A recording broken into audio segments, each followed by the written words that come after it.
this meeting to order.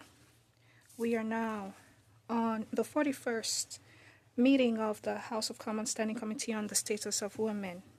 Pursuant to Standing Order number 1082 and the motion adopted by the committee on Thursday, April 23, the committee will resume its study of women's shelters and transitional housing. This meeting will take place in hybrid format as usual, and of course you can participate in person or using the Zoom application. To ensure that this meeting goes on well, I want to give you some information for members and witnesses. We are a bit strict, but before you take the floor, please wait for me to give you the floor. And if you want to take the floor, please raise your hand. And for interpretation, you can use your earpiece and choose your preferred channel. I want to remind the witnesses that committee members may ask questions either in French or English. If you need interpretation, please take a moment now to prepare your earpiece and select the listening channel. It would help us save minutes and seconds. Remind you that comments of members of parliament should be addressed to the chair. I don't want to break the fluidity of discussions between witnesses and MPs, but we have to do that. Before I welcome witnesses, I want to give you this trigger warning. We will discuss topics related to gender-based violence. It may be triggering to viewers with similar experiences. If any participants feel distressed or need help, please advise the clerk. For all witnesses, for all members of parliament, it is important to recognize that these are difficult discussions, so please let's try to be compassionate as we usually are in our conversations. Witnesses, Alberta Council of Women's Shelters, Madame Catherine Champagne, Executive Director, et du Lanark Country Interval House and Community Support, Erin Lee, Executive Director. Welcome. And we will begin with our opening statements. Mrs. Champagne, the floor is yours for 5 minutes. Madame Ménard. Oui. Elle a une question? Oh, excusez-moi, Madame Ménard, on me dit que vous aviez la main levée. Ms. Ménard, they told me you had a hand raised. Yes, Madam Chair. Yes, I'm more discreet physically speaking, but I would like, following a discussion with some of my colleagues and before we welcome with keen interest our witnesses, I would like to submit to committee members the opportunity to add another meeting to study this important and passionate subject matter. So that's my proposal, Madam Chair.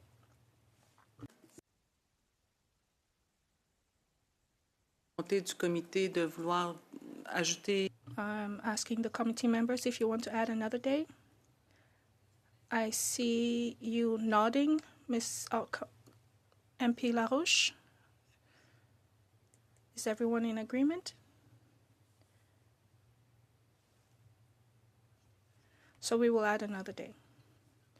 So perfect, Ms. Menal, we will add another day. So where were we? Ms. Champagne, you have the floor. Thank you for the opportunity to appear today as part of your study on the role and capacity of women's shelters and transitional housing. My name is Catherine Cat Champagne, and I'm the Executive Director of the Alberta Council of Women's Shelters. The Alberta Council of Women's Shelters represents over 40 members serving over 60 women's emergency shelters across the province of Alberta, where we serve children, seniors, women, gender-diverse individuals, and others fleeing domestic abuse in Alberta. I commend this committee for undertaking this important study because the relationship between gender-based violence, housing insecurity, and shelter capacity is undeniable. For many women, intimate partner violence is only one of the leading pathways to homelessness. Every day, shelters across Alberta support women who are faced with impossible choices, including remaining in an abusive relationship or becoming at the risk of homelessness. For Indigenous women, newcomers, women with disabilities, older women, and women living in rural and remote and northern communities, these barriers are often even greater. The reality is simple. Survivors cannot leave violence if they have nowhere safe and affordable to go. The question is no longer whether women and children are ready to leave violence. The question becomes whether there is somewhere for them to go when they decide to leave. Over the past several years, access to safe and affordable housing has been one of the most significant challenges identified by shelters in Alberta. The shortage of housing means survivors are remaining in shelters longer while they search for somewhere to go next. For many women, leaving shelter is no longer determined by whether they are ready, but whether the appropriate housing is available. The challenge is particularly significant for women with children. Families stay longer in both emergency and second-stage shelters because affordable housing options that can accommodate families are becoming increasingly hard to find. As a result, the housing crisis has fundamentally changed the role of women's shelters. Shelters were designed to provide short-term safety and crisis support. Increasingly, however, they are functioning as long-term housing providers because survivors cannot find safe and affordable housing after leaving shelter. In Alberta, the average length of stay in an emergency shelter has increased by 22% since 2019. When survivors stay in shelters longer, fewer beds become available for new arrivals, and the consequences of that capacity are significant. In the 23-24 fiscal year, Alberta shelters were unable to provide accommodation to more than 31,000 individuals seeking safety, and more than 40% of those individuals were children. Between 2021 and 2024, 1 in every 2 people who requested admission to an Alberta shelter could not be accommodated. To meet our current demand, we would need to more than double the emergency shelter capacity in our province. These numbers do not indicate that violence is decreasing. They demonstrate that shelters are increasingly constrained by housing shortages and growing demand. The housing crisis and shelter capacity cannot be discussed separately. When affordable housing disappears, women's shelters become the waiting room for a housing system that simply can't keep up. When housing systems are on strain, women's shelters become that pressure release valve. Survivors stay longer because housing is unavailable, shelter capacity decreases, turnaways increase, and operational pressures grow. Every turnaway represents someone who found the courage to ask for help. Our concern is not whether women are reaching out. Our concern is more that is the system ready to respond when they do? Without investment in both of these services, the system becomes increasingly unable to support women, seniors, and children fleeing violence. I'd also like to highlight the importance of transportation in this conversation. Earlier this year, we released a report examining transportation barriers by survivors found in rural and northern Alberta. The report, entitled "A Ride Can Save a Life," found that transportation is one of the most common barriers preventing survivors from accessing shelter, housing, healthcare, employment, childcare, legal services, and other essential supports. In many rural communities, there is no transportation available. Survivors may need to travel hundreds of kilometers to reach safety, and even when shelter beds or housing units exist, they may become physically unable to access them without reliable transportation. Survivors in rural communities, a shelter bed that cannot be reached might as well not exist. Survivors do not experience government services in silos, they experience the gaps in between them. This is where most women and children are at risk. From my perspective, there are 4 key priorities. First, increase investments in affordable and supportive housing options that make it more accessible to survivors of gender-based violence. Second, strengthen funding for emergency shelters and transitional housing so that services can meet current capacity demands. Third, support transportation solutions for rural, remote northern, and Indigenous communities to ensure survivors can access the services they need. And lastly, recognize women's shelters as essential social infrastructure that plays a critical role in the homeless response system. The women we serve do not experience violence, housing insecurity, and transportation barriers as separate issues. They experience them all at once. Thank you so much for your attention to this important issue and for your commitment to improving safety and stability for survivors across Canada and Alberta specifically. Thank you. C'est nous qui vous remercions. No, it's us. We thank you for your comments. Ms. Lee. 5 minutes. Thank you for the opportunity to the chair and to the members to present today as you undertake a study on the role and capacity of women's shelters and transitional housing. My name is Erin Lee, and I'm the Executive Director of Lanark County Interval House and Community Support, the only dedicated anti-violence agency in rural Lanark County. In addition, I'm a current member of the Ontario Domestic Violence Death Review Committee. Safe, stable, and affordable housing is central to a woman's capacity to access her courage to flee. It is part of the survival tools for women attempting to break the cycle and often forces women to choose between enduring violence or attempting to leave and facing unplanned homelessness. Safe refuge and shelter reduce the isolation and provide the physical sanctuary for women to land, to find their strength to begin to heal and rebuild their lives. In rural communities, the realities are layered. There's often only one shelter or dedicated services. Many are consistently full. Remote and rural shelters and transitional housing are not adequately funded. Distance for women to get safer, lack of transportation, gun use, Generational families, court delays, and lack of dedicated justice support, coupled with the lack of affordable housing, are among the top barriers to permanent disruption of the cycle of violence. However, rural communities have capacity to lean in and together have, with local politicians on the municipal level, as well as local businesses, created second stage and beyond second stage housing in our community. Housing insecurity, poverty, and gender-based violence are all interconnected, and they perpetuate the cycle of violence. Financial realities in an abusive relationship often limit access, and women cannot flee poverty without having a safe place to go. Accessing housing is challenging, and that reality often leads back to returning to an abusive situation.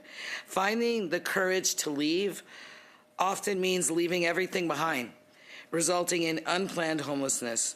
The cycle then impacts employment, separation of bills, increased risk at separation. Add to this scenario family court, criminal court, and children. In up to 30% of the cases that we receive, women report they return to the abusive situation due to the systemic challenges once they've fled. Basic income investment in transitional and second stage housing options create pathways to break this cycle permanently. As a member of the Ontario Domestic Violence Death Review Committee, we see the ultimate price that women pay when inadequate supports are missing. The reality is that lethality is at its highest point at the time of separation.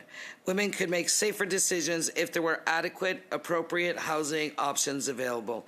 There are hundreds of recommendations that have been made to change the lived realities of women and their children across the system, but unfortunately the recommendations are not enforceable, so advocates continue their efforts to make things change and encourage implementation.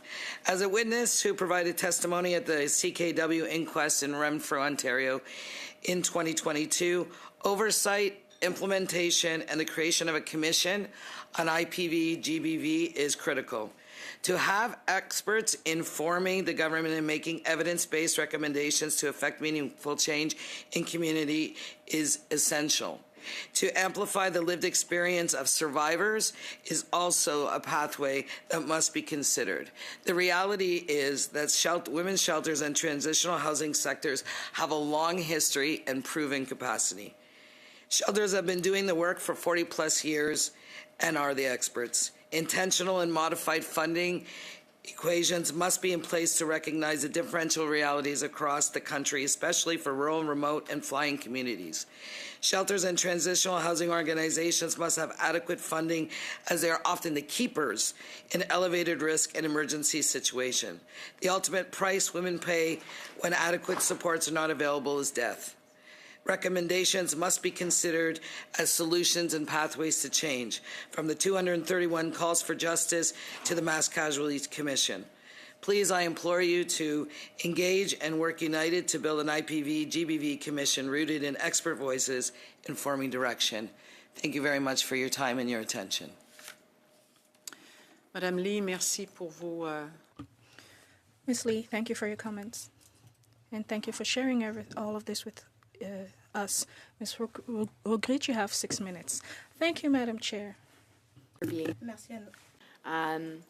It was remarkable that both of you, who are from very different parts of Canada with very different provinces, have very similar testimony. And I think it goes to show that in many of these cases, while the location might be different, it is clear that the problems are very similar. And so having forums like this where we can get together and hear best practices is of utmost importance. And so I guess I want to start off by asking if the cost of living crisis, if you are seeing that the ever-increasing cost of living, is that having an impact on the shelters?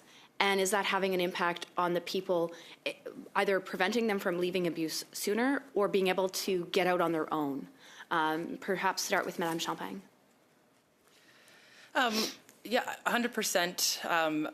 I think you can see it in both sides. So the biggest thing there is it's affecting the cost of how do you get out. So, I mean, look at your own life and what the difference is 10 years ago, what that cost is. We're seeing that for survivors.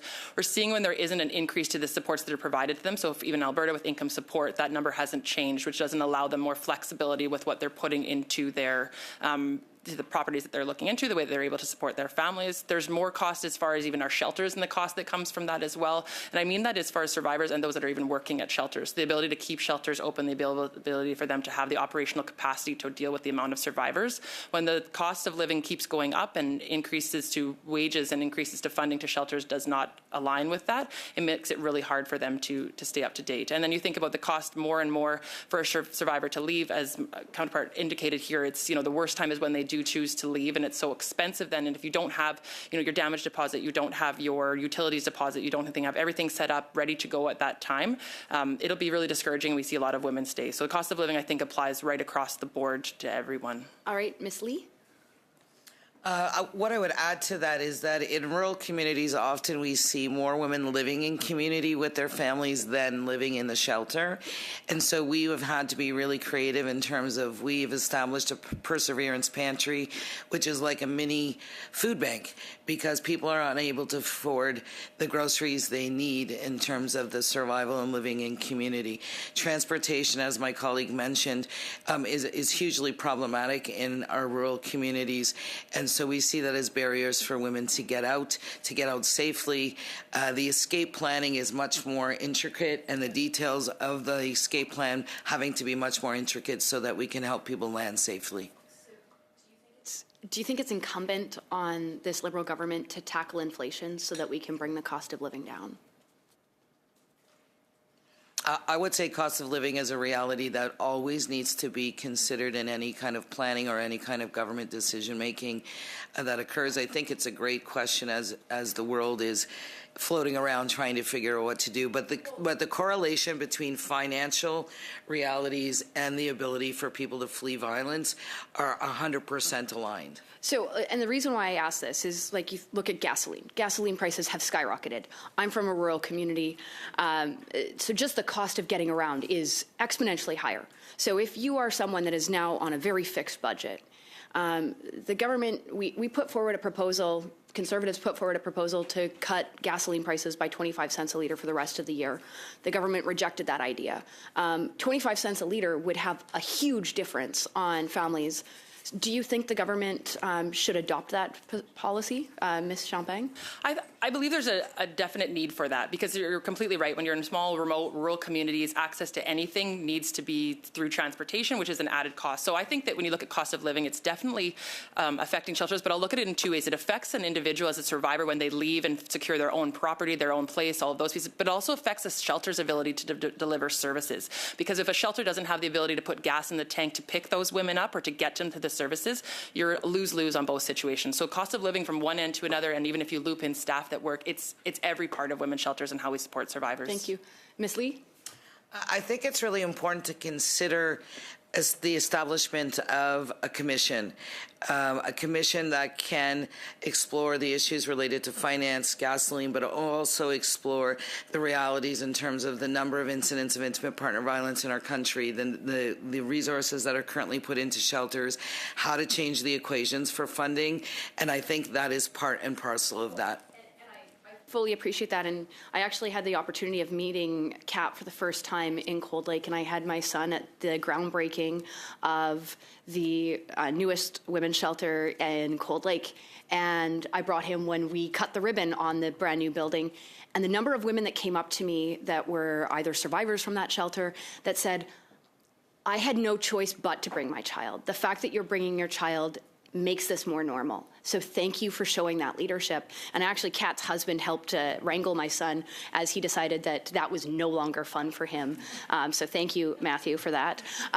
But it goes to show that there is really a community that's required. And so these are spaces where if you guys have any best practices you want to share, my time is very quickly running up, please send them in writing to our committee. It would be ridiculously helpful. And one of the reasons why I bring up the gasoline piece is there are a lot of things. There are systemic problems. But this could be solved today by a government with the stroke of a pen and could make a huge difference. Merci, Madame la députée. C'est une bonne recommandation, donc, de nous faire.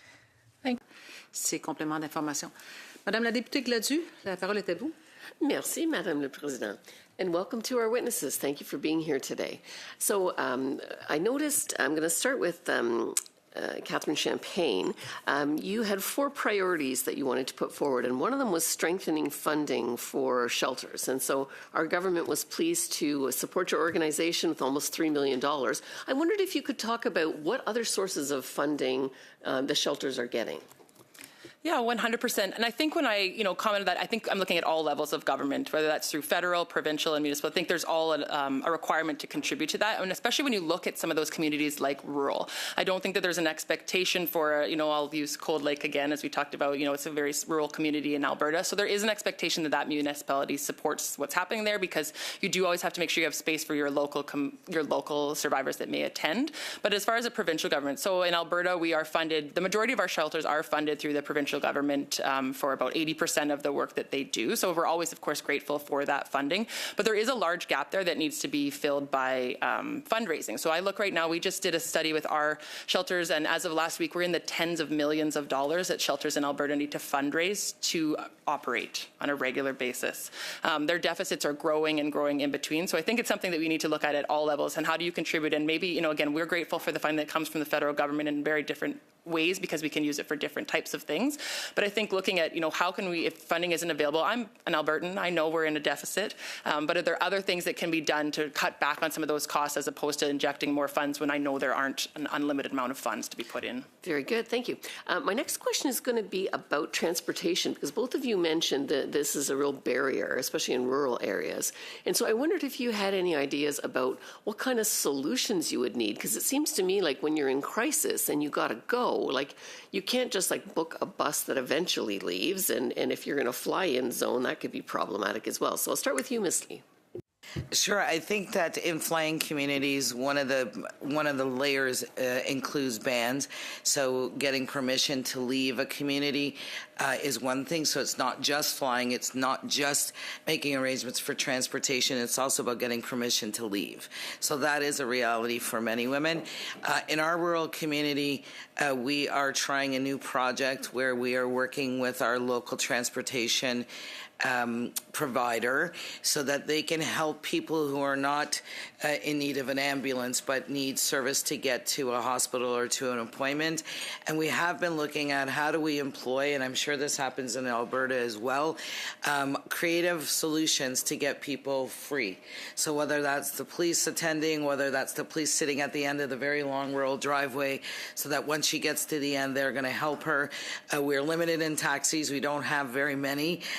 We once have used, and on occasion we will consider using, a mail delivery truck because we really need to be creative in terms of how do we keep the whole of the community safe when we are trying to navigate a situation where gun violence is a reality. In rural communities, you're 30% more likely to be threatened with a rifle. And I know that experience as an advocate when I watched a woman and her children arrive and I watched the father arrive with a rifle right behind Thank you. My time is a bit limited. Ms. Champagne, I'm back on the subject of transportation. If you could sort of tell me what kind of solutions you think would be workable in Alberta. 100%. So last year we were graciously given about $140,000 that was additional transportation funding through the National Action Plan dollars. And we actually have a report that came out. It's attached to my submission from today, and I would encourage you all to read it. It came out earlier this year, and it talks about rural transportation and what some of those recommendations actually were. And some of the top recommendations from us were, first of all, more flexibility when it comes to transportation dollars. There's real restrictions around, for example, you can pay for gas and oil changes on a vehicle, but you can't, our funding doesn't allow you to buy a vehicle. So that doesn't really align very well.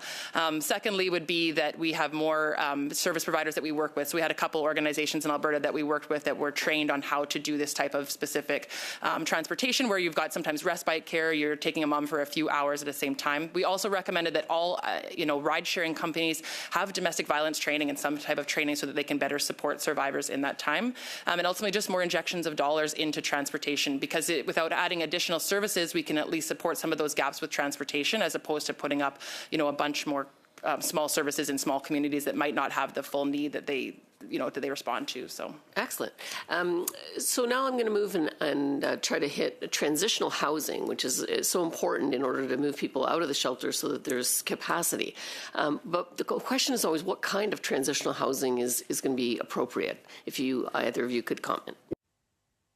I'll go. So I think transitional housing is important in many ways. I mean, I look at Alberta, and mine's more in the sector as far as shelters, where we would look to see more second stage housing. I just feel like we're missing that piece of the housing continuum right now, where we don't have that next step from second stage, where we used to have what was called third stage to a point, which is more safe and affordable housing, but that's just disappeared because women are, we're filling second stage and we're filling emergency shelters. So I think safe is the big piece there. Even in small rural communities, there is affordable housing, but is it the type of place that a woman is wanting to go to?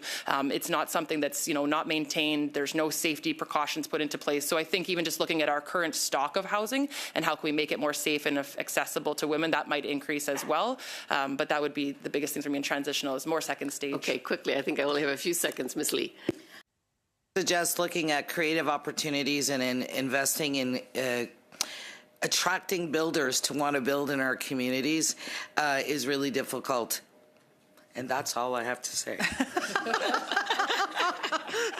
Merci, Madame. Oui. La présidente avec ses signaux. Thank you for taking note that the chairperson was giving you signals. Ms. LaRouche, you have the floor. Thank you, Madam Chair. Thank you to the two witnesses for being here with us today, Ms. Champagne, Ms. Lee. So this study comes in a context where we hear increasingly about this issue of the cost of living that impacts women in every kind of way. And this morning, I was looking at the balance sheet concerning poverty in Canada, and we were informed that it's increasingly difficult to catch up with the cost of living. And this brings us to domestic violence, because if women feel that they cannot provide for their families, if they feel that they cannot feed their families, if they leave that cycle of violence, if they go to a refuge, what happens to them? Well, I come to some questions that have already been asked, but when I look at these figures, it confirms that it's very difficult to come out of that cycle of violence in this current context of inflation. So do you confirm that? Either of you, Ms. Lee, Ms. Champagne, can answer this question. I would agree with your remarks and the realities. I would suggest that, revisiting basic income and investment in traditional support services would be a really good next step for the government to continue to pursue in terms of what does basic income provide and how does it develop the freedom for women who are living in abusive situations to make a choice to flee. I would echo that and agree 100%. I think agreeing that we do need to look at some of those basic social services that the income is provided through that. So like I had mentioned before, when you look at Alberta Works in Alberta, for example, that number hasn't changed, and that number is barely enough to get a damage deposit, let alone all the things that you need to support your family and children once you've moved in. So reassessing the dollar amounts, reassessing those allocations, and determining, do they actually align with a cost of living that allows a woman to start her life over?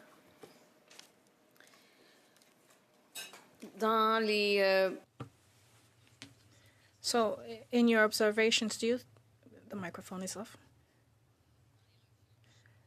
So, is there a change that has happened in refuges? For example, we know that there are some elderly women who have been unable to work all their lives and they're victims of violence, and at some point in time, they end up in the streets. And we see also now an increasing number of women who are working, who become elderly and who cannot continue sustaining themselves. So do we need to continue encouraging women's empowerment, economic empowerment of women, so that they can take that decision that financially I can leave this cycle of violence? So we may need to have programs in place, a social network or a social safety net that can help women in these situations.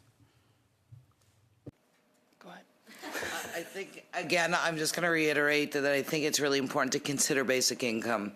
I think basic income on all levels and all life cycles is really important. I think the reality is that our community is aging.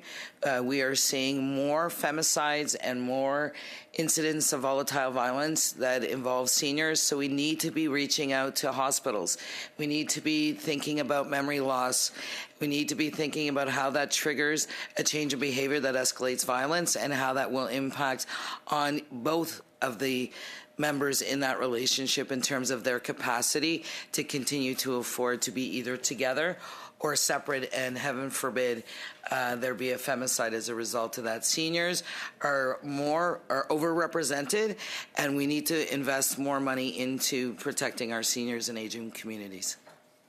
I would echo that as well. And as ACWS, we have a membership. We have 2 senior shelters in Alberta, one in Calgary, one in Edmonton. Most people don't know that those even exist, and they are spectacular, and they make the best food with the best ladies there.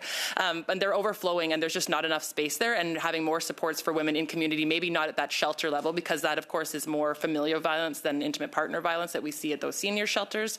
The other thing I was just going to add about the financial piece, that even in Alberta, in the recent 10-year strategy, one of the pillars is providing more financial stability for women. So for examples of women that work shift work and adding more availability for them to do that. It's not a Monday to Friday thing. And how does a mom have respite care or daycare when she works overnight? So looking at those different areas, different facets, different ways that women make a living, and how do we support them in all of those different areas? It's not a cookie cutter situation. And again, just echoing, we need to look at the basics that are provided in social funds to support women.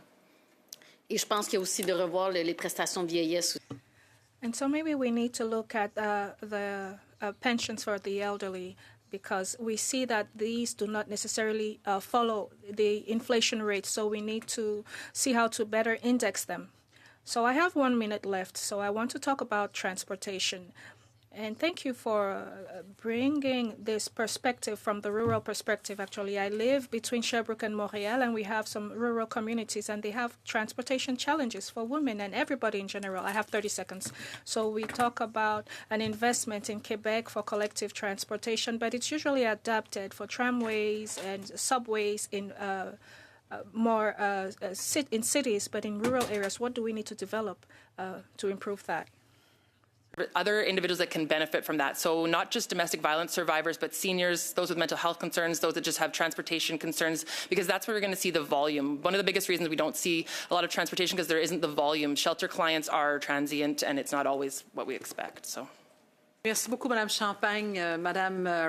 Thank you, Ms. Champagne. Ms. Roberts, you have 5 minutes. Thank you to the witnesses. Thank you for what you do. So I'm not sure if you've come across a young woman called Kate Alexander. She runs an organization called EVE, which stands for End Violence Everywhere. As you know, intimate partner violence is up 76%. And I'm just going to quote what she says. I was nearly beaten to death with a rolling pin. Then the criminal justice system failed me. I should be dead. He should be behind bars. Remarkably, neither is true. So my question to you is, Kate had to leave this country because she did not feel safe. Do you feel that our justice system is letting women down because of their weak laws? Both of you can answer that. I'd appreciate it. 100%. Having worked in justice for 15 years before I moved to women's shelters, that's the biggest intersect I see over and over and over, being released on conditions and bail, being provided to people that shouldn't have bail. It's a big reason why we see these femicides. How many of the individuals that we see arrested for domestic violence have a criminal history that they could have stayed in custody because they were breached before, or they needed to actually follow the conditions that were put out to them on their release documents? So I think we are failing women in that capacity. There is more and more and more in the news about women who are subject to violence from someone who has a criminal record that is either out on bail or just was not properly reintegrated back into society. Thank you very much. And I'll give Ms. Lee the same opportunity to respond. Thank you. I would echo my colleague, and I would say it is important for us to start to consider the intersections between restorative and transformative justice as pathways to healing for victims of violence outside of just the criminal justice system. Thank you for that. So I'm the Shadow Minister of Seniors, and I have to tell you, I'm a little disappointed because one of the things I've recently done is I did an undercover investigation on human trafficking, and a police officer shared with me that they're now going after seniors because of the affordability crisis. And the issue that I'm concerned about is the ones that they're going after either have dementia or Alzheimer's, so therefore they're not able to testify. What suggestions would you have to ensure that we protect our seniors? Because of the affordability crisis, a lot of them just are too ashamed to go to their family. What suggestions might you have? I think when you're in a situation where you don't have the availability of someone to testify, and we see this not just in seniors, but in victims in general, is compiling that data that shows all the signs that lead to that. So you just listed a lot of those things. So, when we're looking at financial availability and we're talking about pensions and how much access do they have to dollars that could support them, how much are they supported by external, even just community supports. When I look at in the domestic violence world in Alberta, there's a lot of supports, but the specific supports to seniors are not identified or not made broad enough that they're aware of those. So I think we're at a point where we need to take care of our seniors, and maybe we need to do more on our end to make sure that they have access to those specific supports, because they don't always know how to go out and get them. And like I said before, it's not always intimate partner violence. Sometimes it's interfamily violence where you've got those kids or those that are stopping them from accessing those. So more funding to support senior shelters. Not that I wish we had more senior shelters, but just, doing the work for them when they don't have the availability to do that in that stage of their life. Thank you for saying that, not because I'm a senior, but we're all going to get there one day. So we do need to ensure that the seniors in this country built this country, and we learned from our seniors because we are the people we are today. And I have to say, we're not doing justice for them. So, that's it. Okay. My next question would be, what can we do to support shelters? But better yet, the perpetrators should be financially responsible. How can we change that to ensure that the perpetrators are financially responsible for the women that they abuse?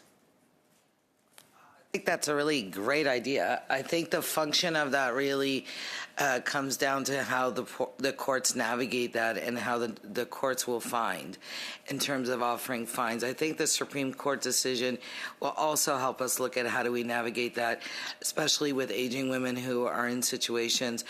And I think that we do have to think about the realities of how we get upstream. And when we're looking at whether they're partner assault response programs or men's programs, how those programs can enforce the notion of them contributing to the cause. Vous êtes vraiment très discipliné. Dear ladies, you're very disciplined. Thank you very much. Ms. Williams, you have the floor for 5 minutes. Thank you very much.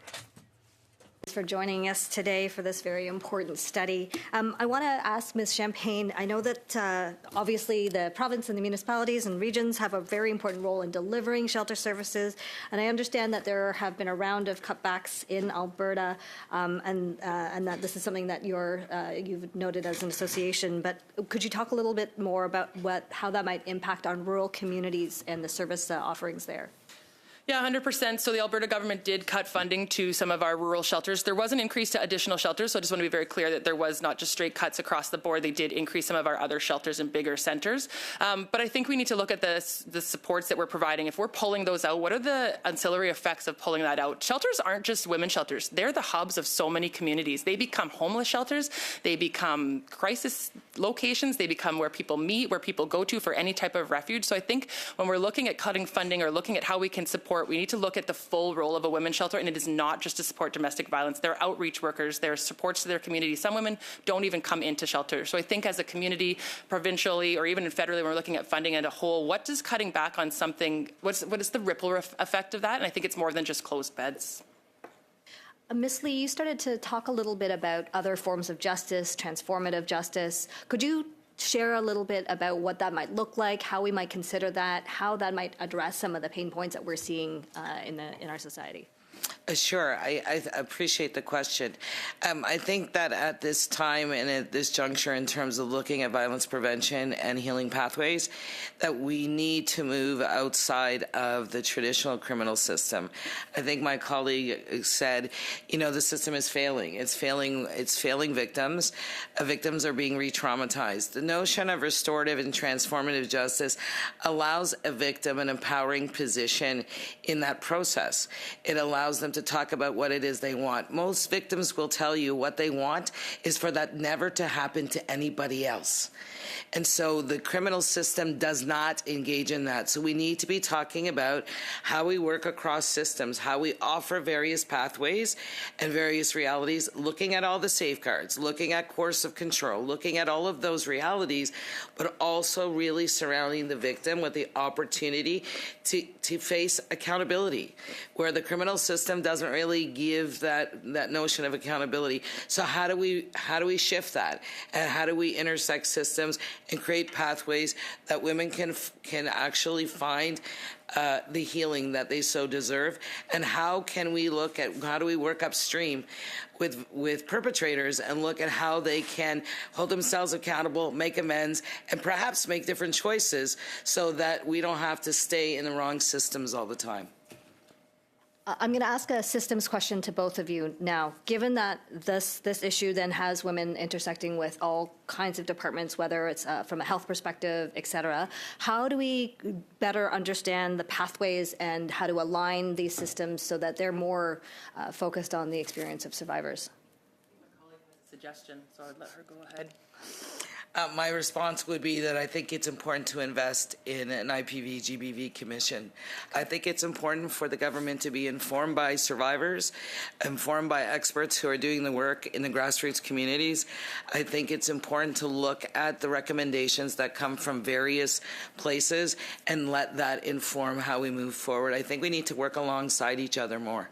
And I would just add the survivor lens, I think, is the most important part there, that it's not just at a bureaucrat level, it's at a survivor level too. And very quickly, any last best practices that we need to be thinking about adopting, putting into our reports and recommendations as a kind of go forward? I think if you're looking at second stage or beyond second stage housing and investing in that area, I think it is important to go into communities and find the models that involve community, municipal government, provincial and federal governments to actually build sanctuaries that will work better for senior women and women along the spectrum. And I would just agree really quickly. We even an example in Red Deer, Alberta, we have a spot where a woman goes from shelter to transitional housing to long-term housing in the same building, and she's fully supported across. It's a beautiful building and a beautiful model. So I think just looking at what's working and less barriers, less retelling of stories, and more support for those survivors. 20 seconds. 20 seconds. I just want to say that also the model of working intergenerationally, I think, is a model that we should be really considering and investing in. If we're having women across the age spectrums and they can deliver each other supports and give each other lessons, I think that would be a fantastic opportunity that we know we would love to explore. Sincère merci, Madame. Madame Larouche pour 2 minutes et demie. Thank you, Madam. Ms. LaRouche, 2.5 minutes. Thank you, Madam Chair. Thank you very much again, Ms. Lee, Ms. Champagne, for your testimonies. And it's also interesting to see the rural perspective of rural communities that you bring. It's interesting to see what women experience in more remote areas. Now, I see that there's really a need to invest when we hear you that we need more refuges, more housing and shelters. Now, the law, what do you think would be the concrete impact if the funding for these women's shelters is not renewed? What would be the impact of that if the government doesn't renew this funding? Sustainability for those shelters, for those communities, and for those survivors is the first thing that jumps out to me. If there's not a reinvestment, they don't have that familiarity of where to go, what supports have provided them before. You know, we talk a lot in this world that it might not be today that a woman needs supports, but she might be down the road and has those conversations and know that those supports, whether they're small shelters and small rural communities, exist. So if it's not today, it's going to be tomorrow. So I think you're just removing that or removing any of that funding that's where you're going to see the loss there. I think if there's a lack of investment in shelters, we're going to see an increase in femicides. We're going to see an increase in deaths of children. And I think that is a reality across our country. And if we recognize the issue as an epidemic, we have to make sure that we support the functioning of all of our shelters, both remote and urban. Parfait. Donc, So we see that we already see the consequence of the lack of funding and also the uncertainty with respect to renewal. And we know that women stay longer at every step. We move from step 1 and it's hard to get to step 2. And sometimes their step 3 is not necessarily adapted for these women and their families that are in fragile situations. So what is the impact in your capacity to welcome new victims in every step if there's a delay in funding?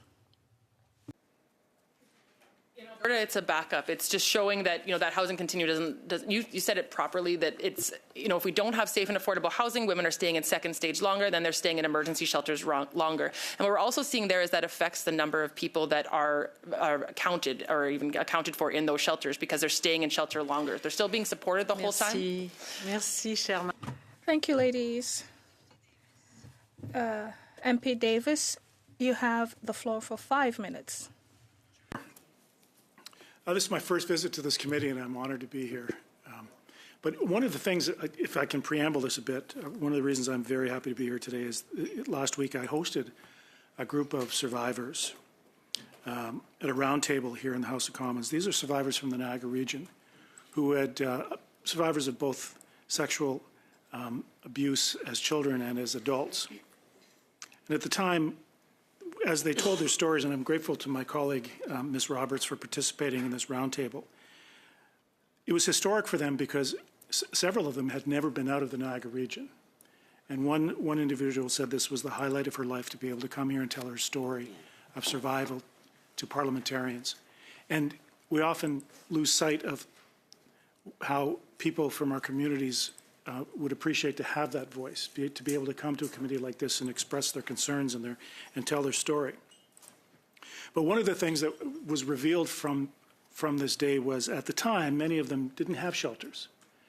It was at a different time where shelters also implied a stigma of some sort, and people avoided shelters because of that. But this group was entitled Our Heart on Our Sleeve, and they literally did wear their hearts on their sleeves that day. But I'm curious, their biggest issue was follow-up. When they didn't have access to services, even those that had been to a shelter said after they left, they were left on their own. So I'm wondering how both of you might be able to fill that narrative in for me a bit. What, if any, post-shelter services do you engage in, and is there sufficient funding for those services? I can start with Ms. Champagne. First of all, thank you for being here, and also thank you for being part of what you did previously. I think that's really important to have those survivors get that opportunity.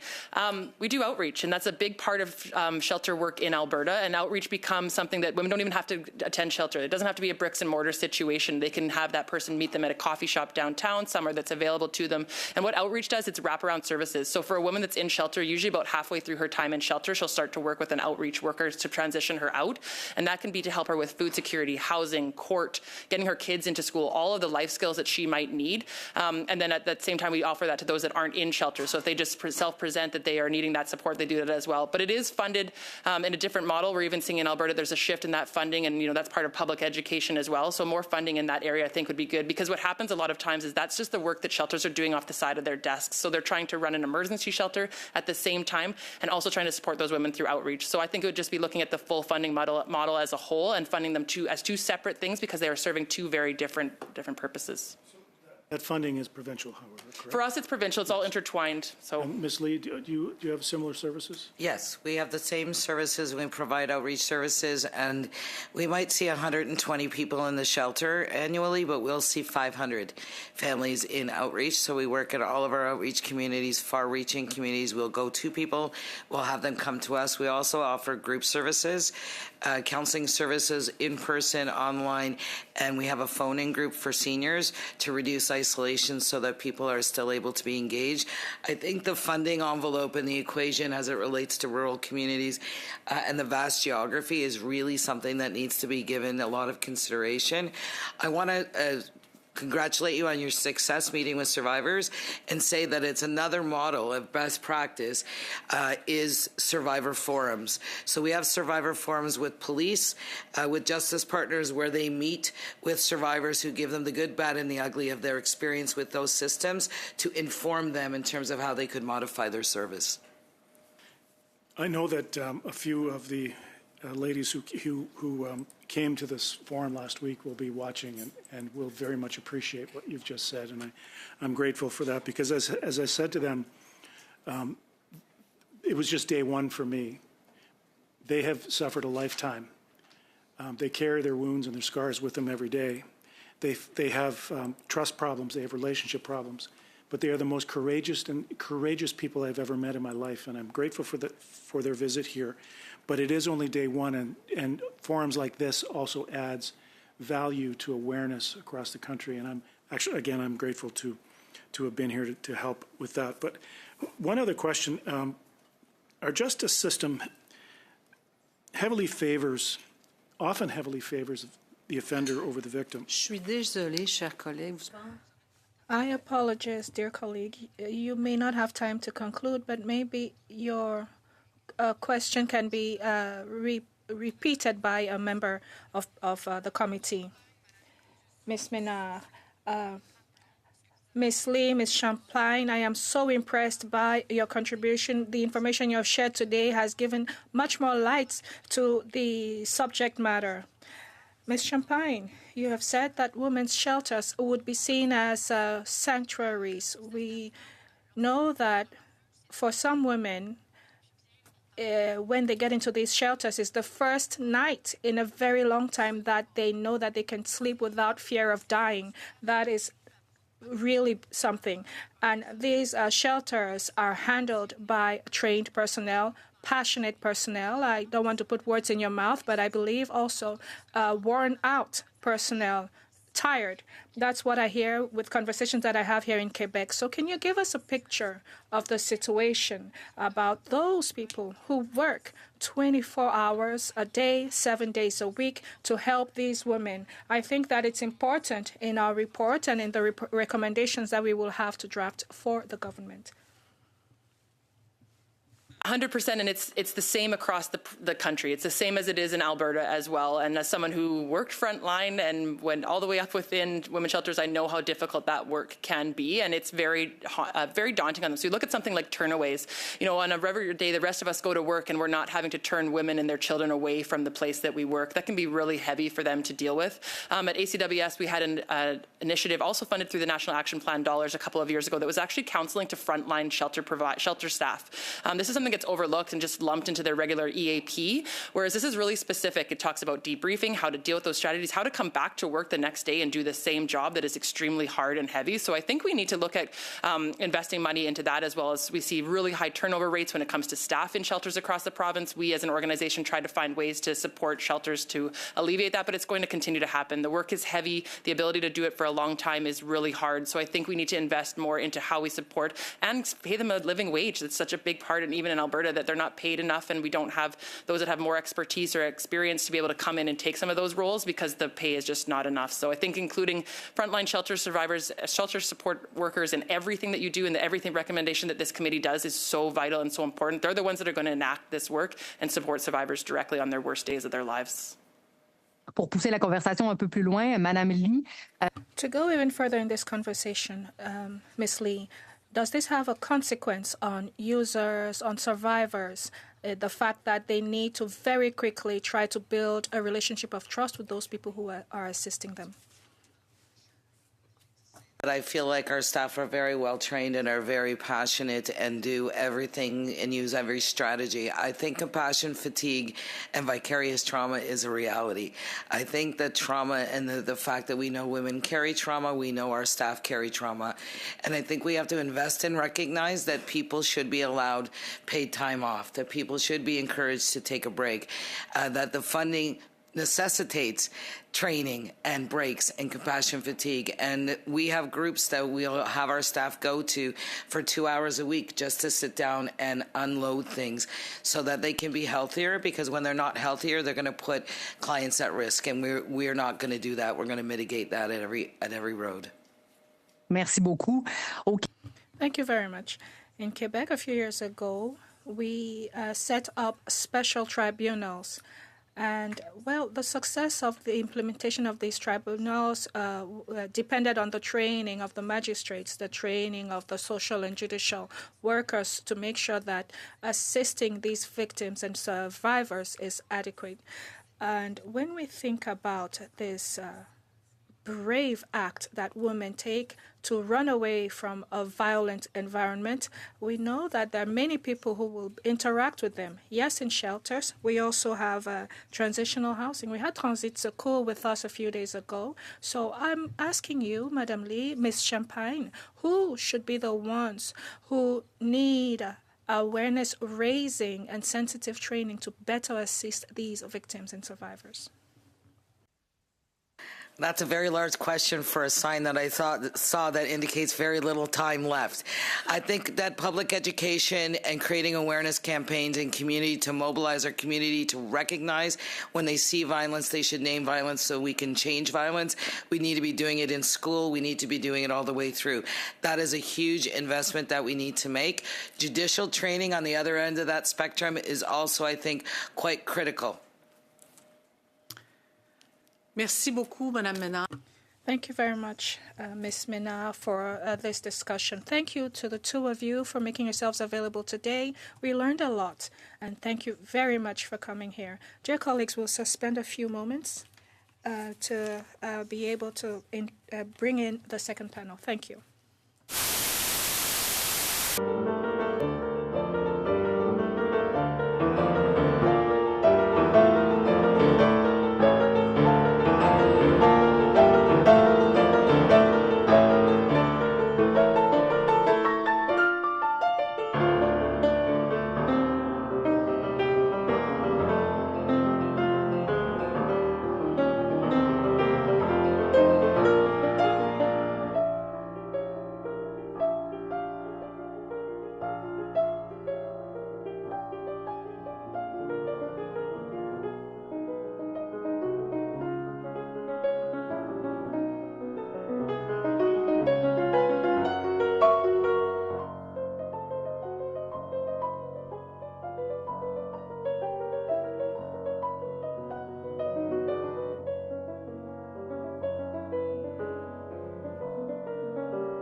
everyone.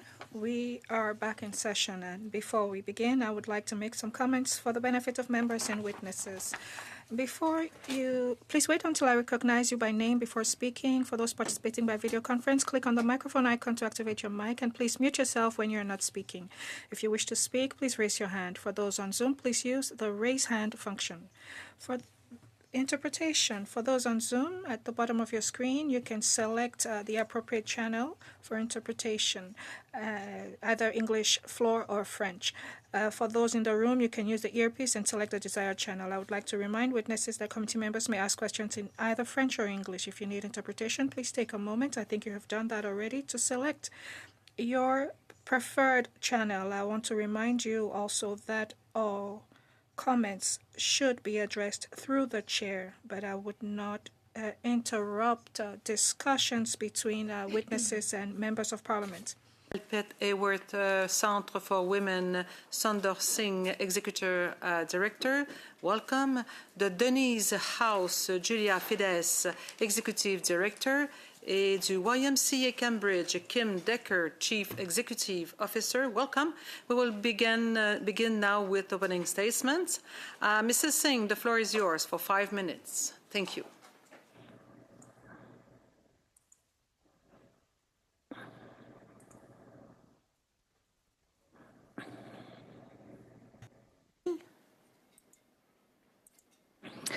Thank you, Madam Chair. Honorable Chair and the members of the committee, thank you for the opportunity to speak with you today about the urgent need for additional shelters and transitional housing for women and children escaping violence. For more than 20 years, I've served with the Elspeth Haworth Center for Women. During that time, I have witnessed the courage of women who make the difficult decision to leave abusive relationships in search of safety and a better future for their children. I've also witnessed the heartbreaking reality that many women cannot find a safe place to go. Their children live in fear, witnessing violence in their homes, and carrying emotional scars that can last a lifetime. Yet, many women who seek safety are turned away because shelters are full. Shelters are not merely emergency housing. They are a critical violence prevention service. When shelter space is unavailable, women and children are often forced to remain in dangerous situations or face homelessness. Statistics Canada has reported that women continue to be turned away primarily because facilities are operating at capacity. This remains a significant challenge across Canada, particularly in major urban centers. However, I believe we have an opportunity to address two major challenges facing a country at the same time. Canada faces a chronic shortage of skilled trade workers. Employers across the country are searching for qualified people in construction, welding, carpentry, heavy equipment operation, electrical work, and many other trades. At the same time, thousands of women leaving violence are seeking a pathway to independence.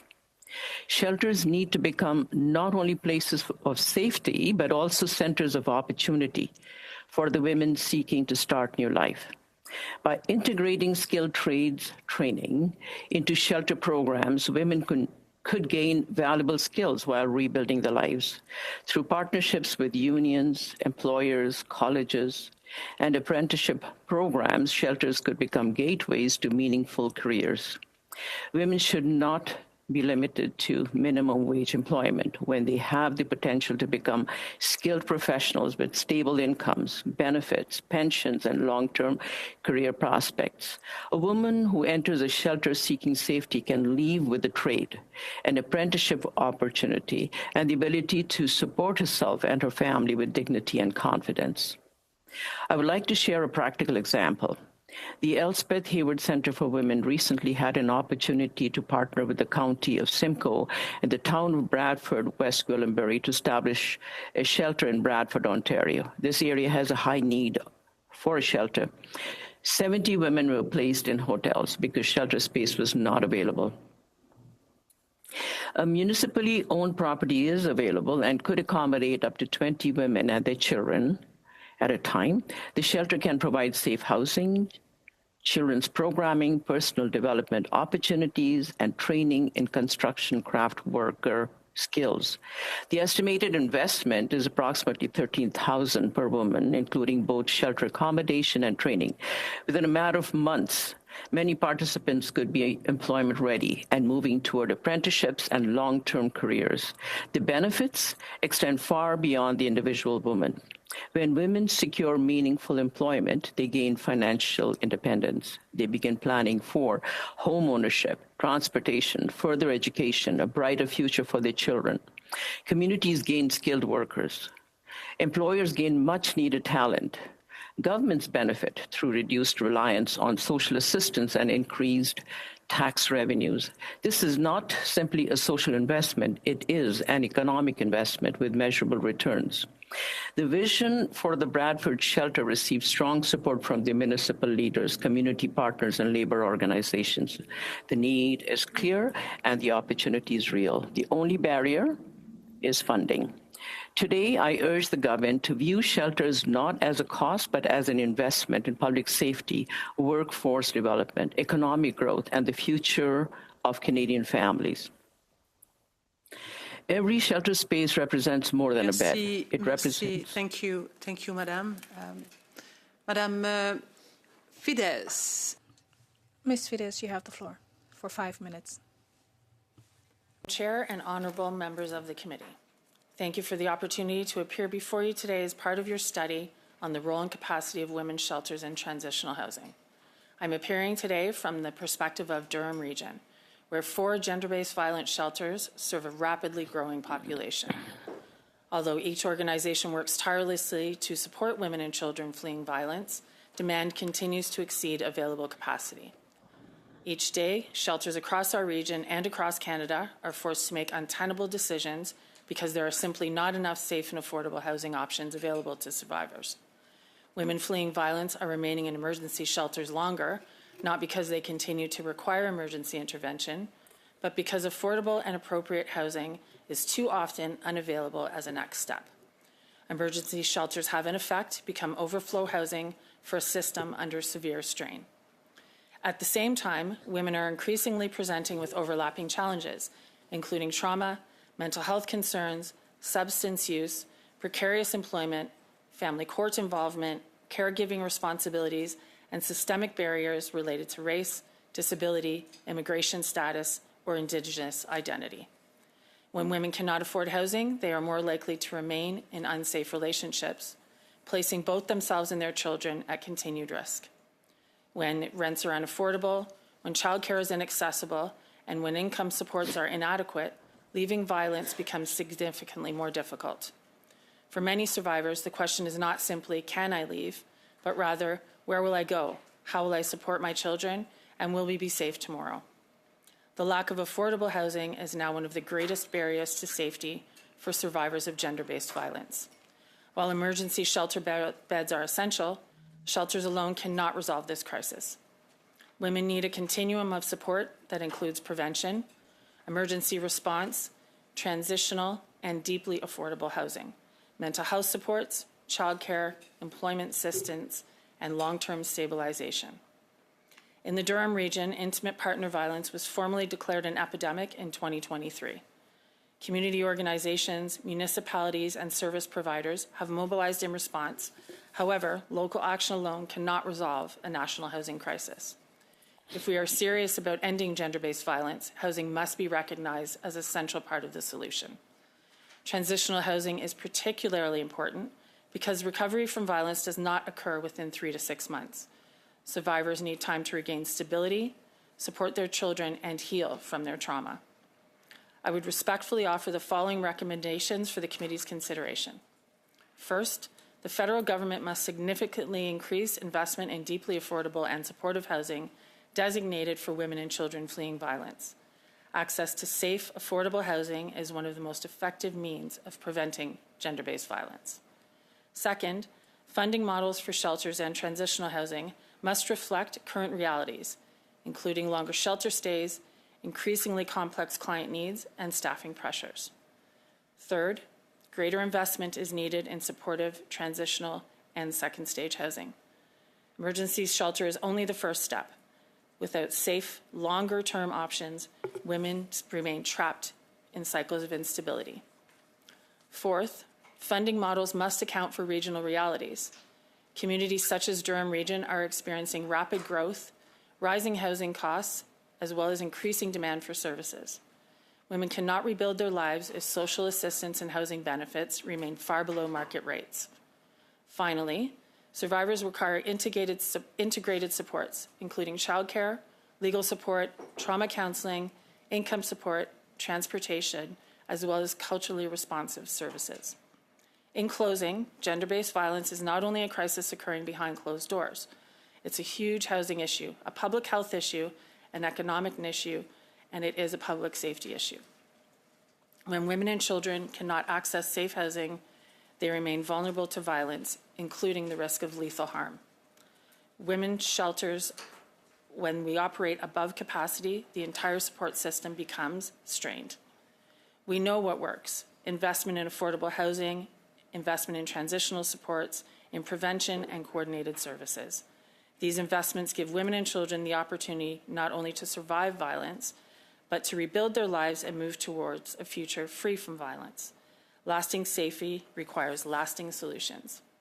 Thank you for having me part of your opportunity to contribute to this important study. And I'm happy to respond to any questions. C'est nous qui vous remercions, Madame. We thank you, Ms. Fidesz, for your comments. Our last speaker now, Ms. Decker. Honorable Chair and members of the committee, thank you for the opportunity to contribute to this study. My name is Kim Decker, and I'm the CEO of YWCA Cambridge, and we are a member association of YWCA Canada, the nation's oldest and largest gender equity organization and the largest provider of housing and shelter for women and gender diverse people. YWCA Cambridge operates the first and only women's emergency shelter for unhoused women in Cambridge.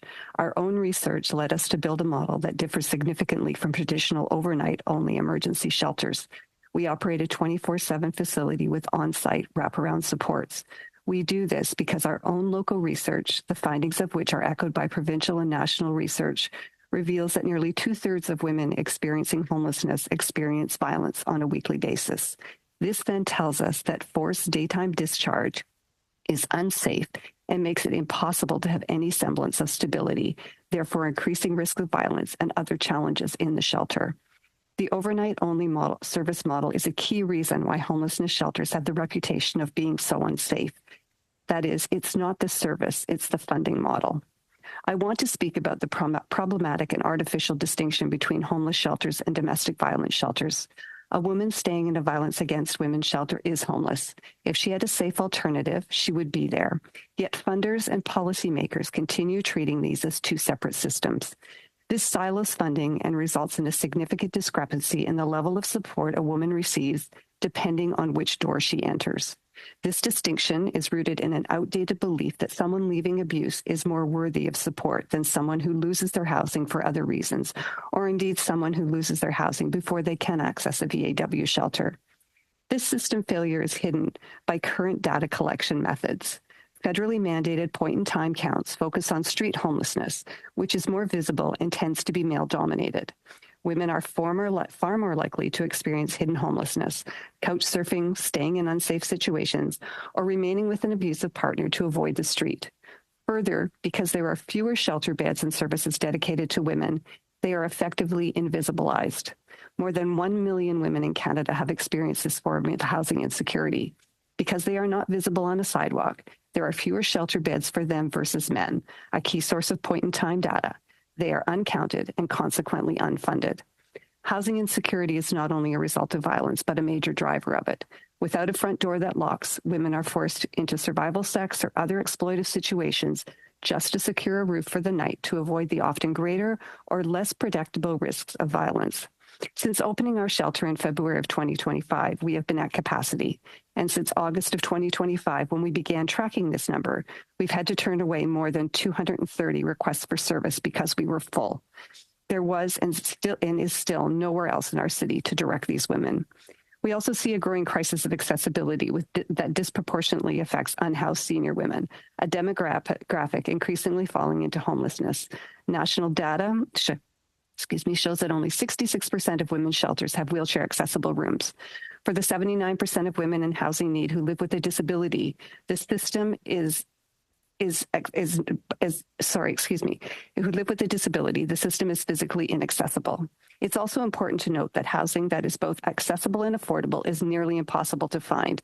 And in fact, a significant factor in the lengthening terms of stay in shelters is because there is no appropriate housing into which women can move. The National Housing Strategy is 7 years in, yet significant gender equity gaps remain. Across Canada, there are over 4,800 emergency shelter beds dedicated to men, compared to just over 2,000 for women. To address this, the federal government must formally expand the definition of homelessness in the Reaching Home strategy to include hidden homelessness. We need a mandatory gender-based carve-out in the National Housing Strategy that reflects the actual scale of women's housing need. Federal infrastructure funding must be contingent on universal design standards to ensure that seniors and women with disabilities are never turned away because a facility lacks an elevator or an accessible washroom. And finally, we must stop dichotomizing homelessness and violence against women. They are two sides of the same coin. Thank you. Merci beaucoup. Thank you very much, Ms. Deckler, for your contributions. Ms. Roberts, you have the floor for 6 minutes. I think you are definitely our heroes for helping women, so thank you for that. I'm going to speak with Sunder. Sunder, I have visited your organization on several occasions. I know you've been the executive director since 2005, advocating for women, seniors, and newcomers. I also know that you help over 4,000 individuals each year, a 45% increase, annual visits up to over 14,500, and you support seniors almost 15,000 each year. I also know that you have a program to educate girls and women about human trafficking, and a testimony from one of your individuals that you have helped is a testament to what your organization does, and I just want to read this testimony. I am a mom, a beautiful girl, and recently came out of a violent relationship. I knew nothing about the law or anything in Canada. A good friend of mine with the same experience referred me to EHCW. As soon as I called them, I got a wonderful worker named Sonia on the phone. Right away, she met me through a Zoom meeting and took time to listen to me and promised to help me. This particular individual was able to escape the violence that she was accustomed to, I guess, if you want to call it that. So my question to you, Sunder, is I know that you've requested some assistance for additional shelters. What is it that this government needs to do? Two things. A, ensure that the perpetrators are kept behind bars so that the survivors feel safe. And two, how can we as a government put rules into place so that the shelters are there to help women? Thank you, MP Roberts, for shedding light on the services that we provide. The topic of perpetrators, where they should be, is an important topic to talk about. Perpetrators, when they are caught, they should get full sentence, and they should not be jeopardizing the well-being of the survivors who are now going to go to the shelter where they feel safe and comfortable to get back in life and on the road to recovery. So when I say the full sentence, perpetrators need to be charged, I don't know, 200,000 or whatever, and then no parole, no bail. They should remain in jail. The charges that are put on the perpetrators, they should go directly back to the shelter. And by having strict punishments for the perpetrators, without letting them go after 2 weeks or a month, and women feeling unsafe, it's important that they get the full sentence. And also, I mean, the government is looking for innovative ways of looking after its population. And what more can be done than to bring the women back to employability. Train them. Don't just keep them in the shelters and then say, okay, what is next? Women are still feeling lost, but as soon as a woman is registered in the shelter, then she should go through a training. And there's a long list of skilled trade skills that are available for women. They can choose what they like. They can choose, what suits them, and then go through the training. And the unions are willing to work. Colleges and the universities are willing to provide the training to the women. The unions have training centers where they also have a child care system in place to help the women to focus on their training to build their skills. This is a very innovative way in the long run. It helps the government. It gives a return back to the government, the initial investment in shelters, to expand the shelters, to increase the number of shelters so there is no waiting for women and their children. It will certainly help the women who are fleeing violence, that they can say, okay, as soon as I have space in the shelter, I can build my skills. I can then work and build the lives of the children, rather than feeling that sense of homelessness or a sense of no goal. Where do I go next? So we need to provide that space for the women. Thank you very much, Ms. Singh. My next question is to Kim Decker. Your shelter operates more than 94% occupancy during its first year and still had to turn away 160 requests for services. How common is this level in your experience? So as I said, our shelter has just been open a year, and since August of 2025, we've had over 230 requests for service that we've not been able to fill. I think that when we first looked at opening the shelter, I'm not sure that we had a clear picture of the extent of women's homelessness in our community. And I think that given the fact that we have been full and the fact that we've had to turn away so many requests for service, we're starting to see the true picture of what women's homelessness looks like in our community. And I believe that it is going to continue to grow. I apologize, I'll have to interrupt you. The time is up. I will now give the floor to MP Derson. I hope I have pronounced your name well. Good. Welcoming me. It's my first time on this committee, and I represent the riding of Milton East, Halton Hills South. And my question is for Ms. Fetus. I believe you have some background in that area with Halton Women's Place and SAVIS as well. I was actually at a survivors panel that SAVIS hosted just a few weeks ago. So thank you so much for your work. They're very lucky to have you in Durham Region now. We've heard a lot of folks talking about the criminal justice system in particular, and our previous witnesses did as well. And I worked for years as a family law lawyer. At the beginning of my career, a lot of the work I did intersected with what we then commonly called the violence against women sector, which in turn often intersected with the criminal courts. And previous witnesses had commented on how the justice system needs to serve women in order to preserve their safety. So noting that provincial justice systems also play a significant operational role in administering justice, we want to give them the sentencing tools they need to keep women safe. So last year, Canadians elected our government on a platform of criminal justice reform. So to keep that promise, our government has introduced bail and sentencing reform legislation, as well as Bill C-16, which is the Protecting Victims Act. And this creates new offenses for coercive control and also recognizes femicide as automatic first-degree murder, among many other things. I presume you've heard about this legislation. So in my legal work, I had met women who would ask themselves, how did I get in this situation? And you work with women every day who are probably asking themselves the same thing. They're living lives that they never imagined that they'd be in. And often I found that the early steps that brought them to those places were imperceivably small. And it usually started with control and manipulation by an intimate partner. So in your experience, I'd ask you to answer two questions for me. Firstly, how pervasive is coercive control and financial and social isolation by coercive intimate partners in the women you work with? And secondly, how do you think the Protecting Victims Act will impact your work and the lives of the women and children that you assist? question. I'll start with the coercive control. There are a lot of things that are different across the continuum of violence against women and gender-based violence. The one thing that is prevalent in any part of the gender-based violence against women movement is coercive control. On every level of violence against women, you will find coercive control at work.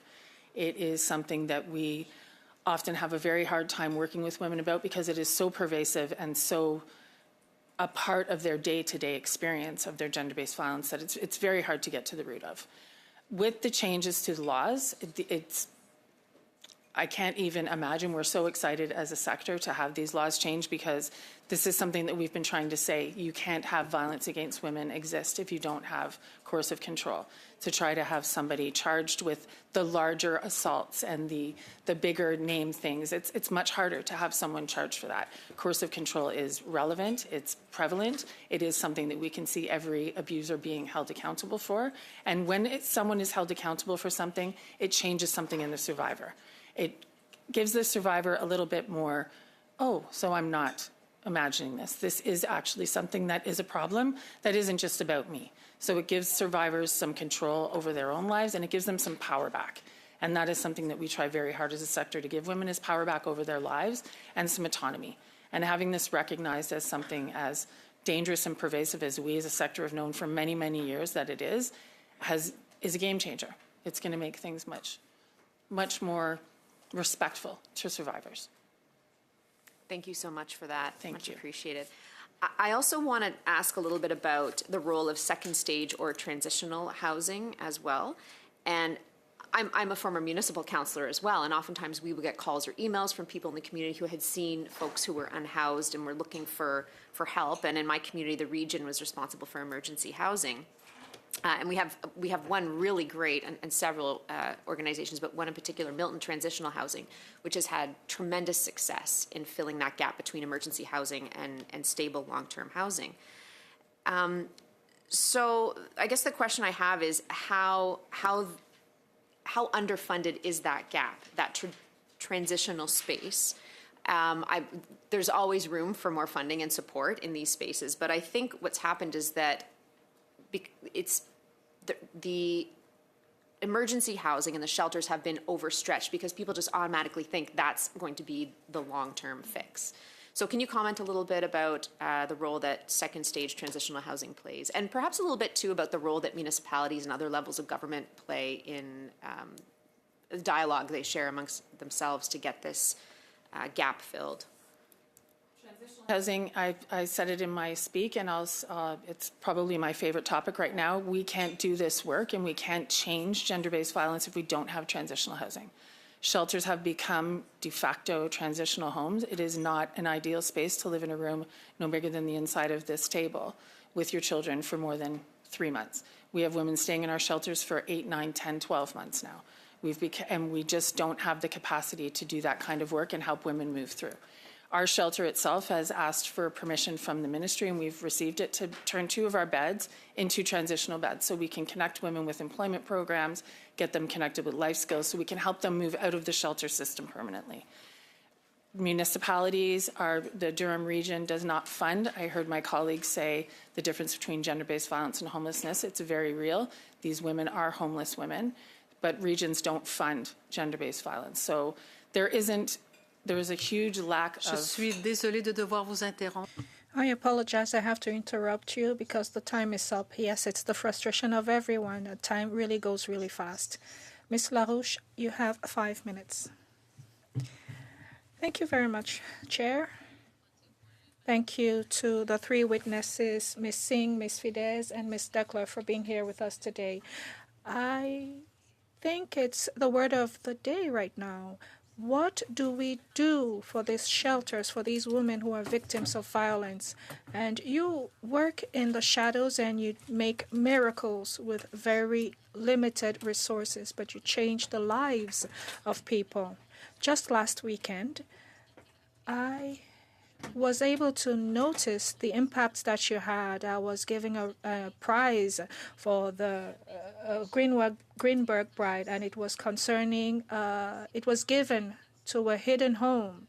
It concerns the story of a little girl, 8 years old, who was taken in a women's shelter. And the story is from the perspective of the little girl, because we tend to forget that there are collateral victims of this gender-based violence, and that it's a beautiful story, and that youth prize was really deserved, but it expressed the reality.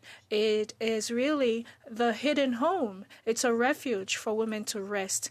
And thank you for reminding that it's a continuum of services after that, and I'll come back to that. My first question will be to Ms. Decker first. You talk about senior women who are facing this situation as well. We are increasingly hearing about these senior women who are in precarious situations with respect to their residence, especially after having been victims of gender-based violence or intimate partner violence. So we like to go outside of the box and try to see how we can work upstream and downstream with respect to helping these people. Do you think that the resources given for people between from 65 and above, the resources given to them ensures that they can house themselves properly? And what is the link between the increasing cost of housing and the requests for help in your shelters? Thank you for the question. So what I can say is I think what we're seeing with senior women who are accessing the homeless shelter is that we are seeing the result of the gender wage gap. And so women who stayed at home to raise their children, or women who worked in low-paying jobs and couldn't save money for retirement, women who worked in jobs with no pensions, or women who were married and their partners passed away and so no longer have income and can afford to live in the housing that they're in, and so find themselves homeless for the very first time. I think what we need to have a closer look at, and my colleagues have talked about it, is building out a continuum of housing for women and deeply affordable housing. For the women in our shelter who are leaving and moving into housing, even with their pensions, with ODSP, with OW, they still require a rent supplement. And without that, they can't afford the housing, can't afford housing. So we need to, for all women, need to really invest in deeply affordable housing for women in our community. Merci beaucoup. Thank you very much, Ms. Decker, for your comments. Ms. Fides, or maybe Ms. Singh, do you have anything to add to this specific reality that we have been observing with senior women? What I'd like to say, in a country called Bhutan, where the monarchy has it measures the public not through gross domestic product, but gross domestic happiness, in which it makes sure that every citizen gets the feeling that they are useful in the society. So when we build shelters, we must have room for the seniors who need housing, who need shelter space. But there are children in the shelters as well. So the program it needs to be created where the seniors feel useful while they are in the shelters, so that they can look after the children while the women are focusing on their on building skills. When we build shelters, the shelters should be open for the senior women as well, so that then they are given responsibilities as well, so that they feel useful and not just be in the homes. That's my take on it. Merci beaucoup. Thank you very much, Ms. Singh. I have about 1 minute left, and maybe I'll come back to it on my second round, but I want to talk about the importance of a continuum of services, and there is no magic wand that will come to solve the problem of shelters, because Ms. Fidel, you talked about it, then women need to be more economically independent. It requires that, and of course we need more room in shelters, and at the right time, yes, emergency shelters, and then after that, supervised housing. And there's also the need for a justice system that is ready to assist these victims, and also for the children, and financial assistance as well. So a continuum of service. So,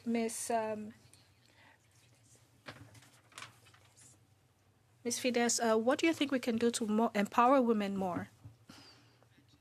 Prevention work is very important. We are doing a lot of catch-up work. We're doing a lot of Band-Aid solutions. We're doing a lot of fixing the problem. The best thing we can do is alleviate and eliminate the problem. Merci beaucoup. Il n'y avait pas beaucoup de temps pour répondre. Thank you very much. There was very little time to answer your question. MP Goodrich, you have 5 minutes. Witnesses for being here today. I want to start out particularly on something that you said, Ms. Singh, in your opening statement, and you've kind of elaborated on, but the importance of getting women into the trades. I'm the Member of Parliament for Fort McMurray Cold Lake. I am the proud daughter of 2 spectacular tradespeople, 2 Red Seal tradespeople, and I have been able to see in my community women entering the trades since long before I was born. And the value that organizations like Women Building Futures has on not just that woman, but on her entire family unit. And often it's women leaving poverty or abuse. And so I was wondering if you can speak to some of the important things that are being done and things that perhaps the government could do a little better.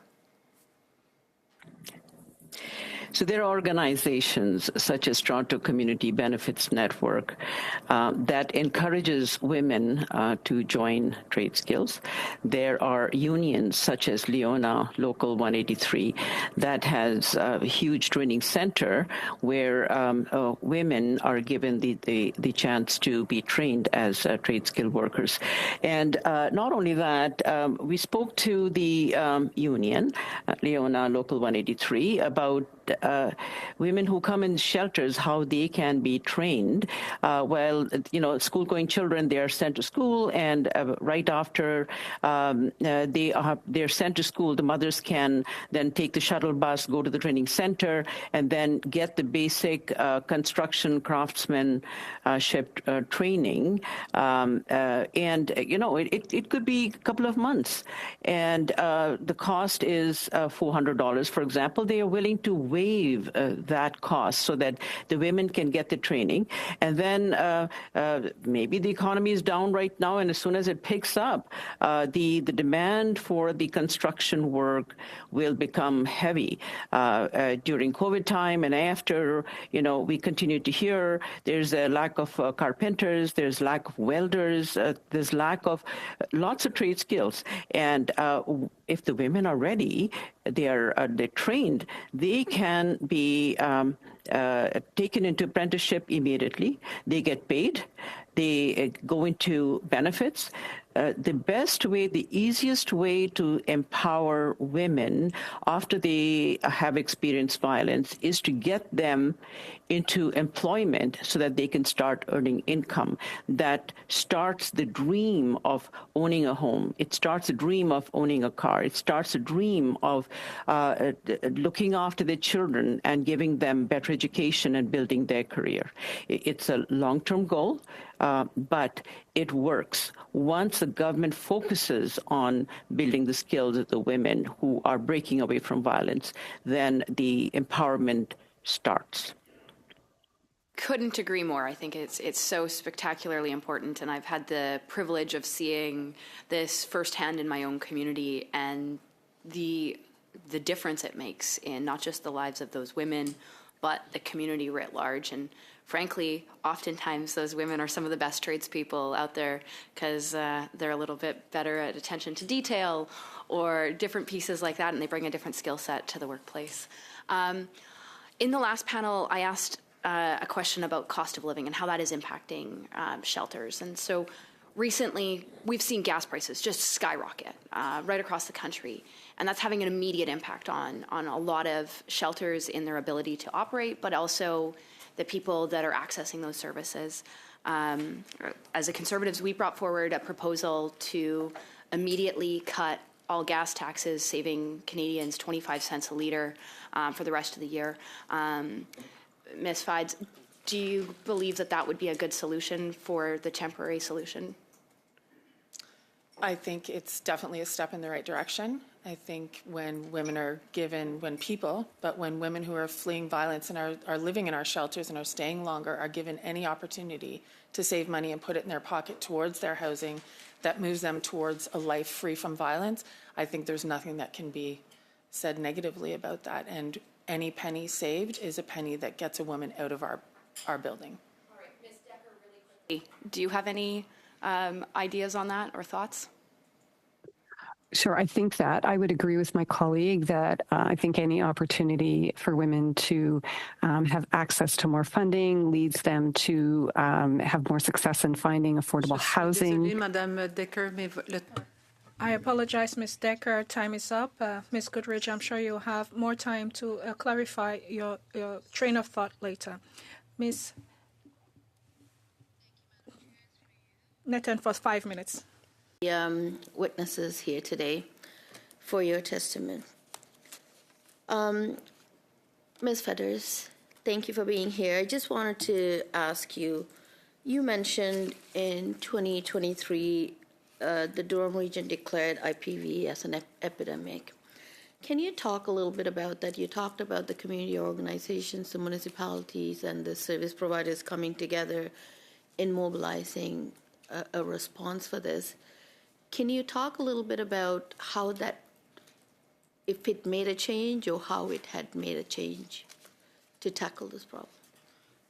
I think having something said that we know in the sector that gender-based violence is an epidemic, to have that said publicly, to have that said to the people who don't work in our field, who aren't part of this work, is very important. It normalizes it. It makes it not just happening, again, behind closed doors or to those women or to those people. It's happening to everyone. It's happening to every social demographic. I think that's very important for people to hear. It also brings different people to the table. Oftentimes at our tables, it's us. It's the women doing this work, and we are talking to each other over and over and over and saying the same thing. So bringing different people to the table. So I'm on several regional tables in Durham, and we have different people at the table now, not just people who are doing only gender-based violence work, because now people realize if you're doing work in employment, if you're doing work in healthcare, you are doing work with intimate partner violence survivors, and you need to come together to talk with us so we can help you, not teach you necessarily, but help you do your work better. So I think that declaration was very important.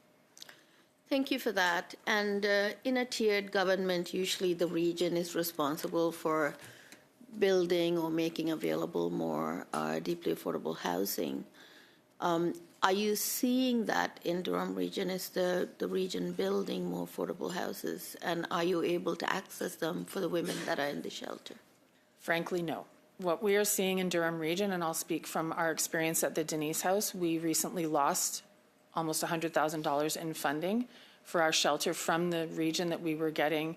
We were the only gender-based violence shelter getting this funding, but we lost it because we were considered, as my colleague said, gender-based violence versus homeless, and they only fund homeless. So no, we are not seeing that housing being built for the women and children that we work with. It's an unfortunate reality. We try really hard to work with the region, but no, we are not seeing it. And the housing that is being built, when we say deeply affordable, market rent is not affordable to the people we work with. Market rent is not affordable to a woman who has children and has one income, or an elderly woman who has recently left her 50-year relationship. So no, we are not realistically seeing a positive impact to housing in Durham region. Thank you. And you talked about women who are seeking shelter, staying there for a period of time. Now you're seeing people there 8 months and 12 months.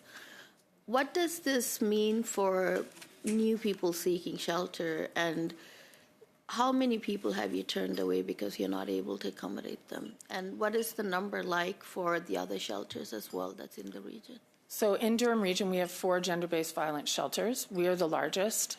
We are a very close-knit group. Our shelter served almost 200 women last year. We turned away close to double that. That's our shelter. So if you add the other 3 shelters who are seeing many of the same people, but Durham region, for those who don't know, is quite large. Many of the people who are reaching out to the Ajax shelter are probably going to Toronto, not us. They are seeing at least the same amount of turnaways as we are. and I heard someone say it in the earlier panel, that has a very huge impact on our staff. Knowing that a woman's life is potentially at risk, and when I say at risk, I mean death, having to say no to her is probably one of the harder parts of this work. And working in this field is hard enough. So yes, we're seeing a huge number. And that's because we can't move women out, quite frankly. I know Durham being in the 401 corridor, we see a lot of trafficking in that region. So the average age of recruitment into sex trafficking is often cited as about 13, although I've heard another witness talk about an 8-year-old and much younger. And Durham organizations continue to report significant numbers of youth victims and at-risk youth. Madame Nathan, je suis vraiment désolée. Ms. Nathan, I truly apologize. Time is up. It goes really fast. Ms. LaRouche, 2.5 minutes. Thank you very much, Madam Chair. The more I listen to testimonies today, Ms. Decker, Ms. Singh, Ms. Fides, thank you very much. But the more I listen to these testimonies, the more I make the linkage with the study that we're doing in the committee, Human Affairs Committee. In that committee, we talk about homelessness in general, but here we're talking specifically about women's affairs. And in those two committees, we're talking about continuum of services to work with them beyond the emergency situation. So to better capture the perspective, Ms. Fides, you said you lost funding. I didn't really understand. Why did you lose that funding? Can you re-explain that for me, please? Of Durham used to fund our gender-based violence shelter $91,000 towards doing our work for housing. We lost that funding because we are now considered not working with homeless folks. We are considered working specifically with gender-based violence survivors, which the region has decided to separate, as was said, I think, by Ms. Decker earlier, that there is a very clear divide, and this is, in more recent years, in my experience, a clear divide in funding going to gender-based violence survivors and funding going to homeless folks experiencing homelessness, which we all know is the same. And we also know that women who are in the homeless sector are most definitely survivors of gender-based violence at some point in their lives. Donc, une meilleure adéquation puis une meilleure So better understanding, maybe it's better to understand that you're complementary and not to stop funding and separate the two categories. So here again, a continuum in services between gender-based violence victims and homeless people. Well, I have only 30 seconds left. There are some witnesses who told us that in spite of the fact that they have found more places for these people in homeless situations, the wait list has more than doubled for people in these situations. And that's what I'm hearing from you as well, Ms. Madam. Ms. Decker. The question was to you, Ms. Decker. That's exactly correct. So what's happening is that women are staying longer in the shelter, and so we cannot move women out into... Merci, Madame. Monsieur... Thank you. Mr. Davies, you have 5 minutes. Ms. Singh, is there a correlation between economic conditions, particularly in our current situation here in Canada, between affordability and shelter usage?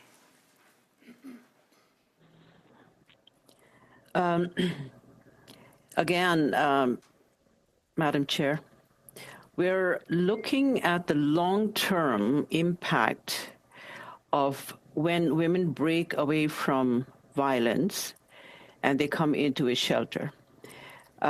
Yes, there is definitely a correlation. Cost of living has gone up. However, there are ways, there are opportunities for women to combat that cost of living if we take a few months, whether it's 2 months or 4 months or 6 months, to train them into skills trade. They become immediately employable. They start to contribute towards the economy of the country to make the country more prosperous.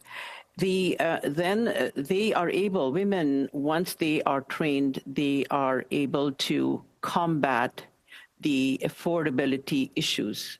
It's very important that we look at what do we do, what kind of skills can we provide to these women once they come into the shelter, and what do we do to make them employable? We talk about epidemic in Durham region, but it's all over the country.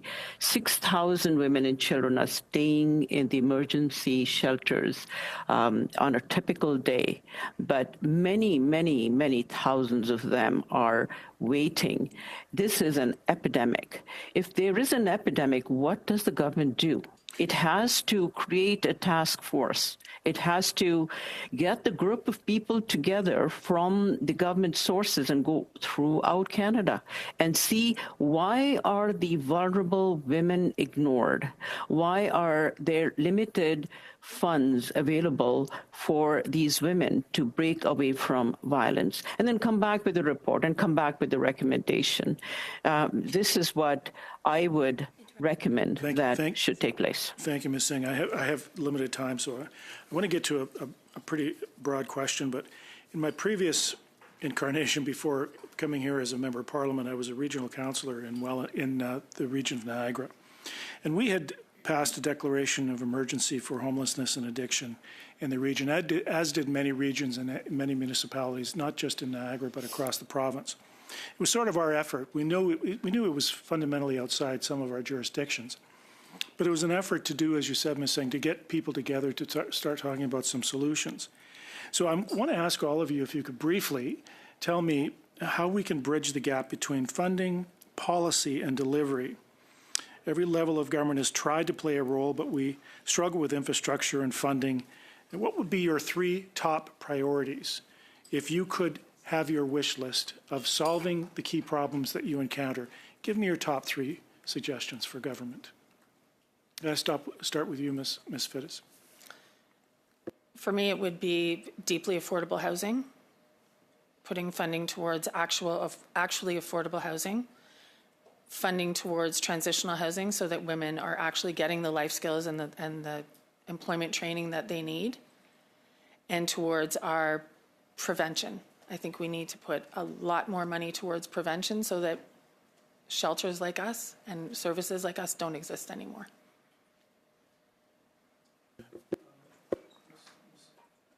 Ms. Singh, could you go next, please? Sure. So the 3 top priorities would be increasing the housing, to be able to help the women break away from violence smoothly, partner with the unions, universities, and colleges so that training can start to build the skills of the women, and then get the women into employment as soon as possible. Thank you. What do we have next? Ms. Decker, please. Thank you. I think 3 things for us, and specifically related to homelessness, is that the federal Reaching Home program must formally include hidden homelessness so that allocation formulas reflect the true scale of women's housing needs, that we hold CMHC accountable to its promise that at least 25% of national housing. Decker, je suis désolée encore une fois. I truly apologize, Ms. Decker. Once again, time is up. Now, we will give the floor to Ms. Mena for the last discussion. Thank you, Madam Chair. I will rebound by quoting you, Ms. Fiddes. You are clear that support to prevention is key. I want to kind of give us a small warning to be careful. While we're carrying out this study, we have heard a lot about housing. I have the impression that we are minimizing this crisis to the issue of having a roof over one's head. Shelters, as many people said, are not dormitories. Women who are running away from violence also need space and support to rebuild. So could you add, and of course I'm going to give the floor to your other colleagues, Ms. Singh and Ms. Decker, but Ms. Fiddes, could you iterate the services that are provided, because although even if we add a lot of very affordable housing, these people who are running away from violence will still need support to rebuild. Ms. Fides. I appreciate the question, and I think part of the prevention issue is about teaching girls and boys what it means to be nonviolent. It goes deeper than just saying don't hit. We need to train our children to understand what it means to have confidence, to have self-worth, and what it means to give other people the same things. Respect is taught. It is not something that we are born with. And I think prevention goes much deeper than just going into the schools and talking about this. It starts at home, but it also is a community issue. So I think that is a huge part of what we need to do, is take the prevention issue deeper, because yes, putting a roof over one's head is not the answer. We need to teach people that they deserve to be respected, and what does that truly look like, and have it at all levels of government and every level of society. Merci, Madame Fides. Peut-être Madame Decker. Thank you, Ms. Fides. Ms. Decker, do you want to add to this comment?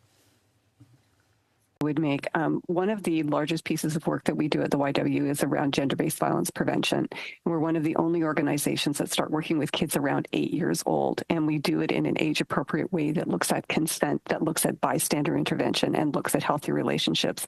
And I think if we're ever going to break the cycle of violence, starting with kids as young as we can to develop those skills is really important. Madame Singh? Ms. Singh. We partner with Toronto University.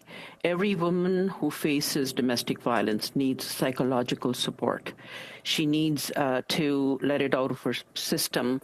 And through the associate professor there at Toronto University, every student who is going through that psychological training are connected to the women of the center so that they can get psychological help while they are breaking away from violence. This is a solution-based organization, and we always look at innovative ways to help women.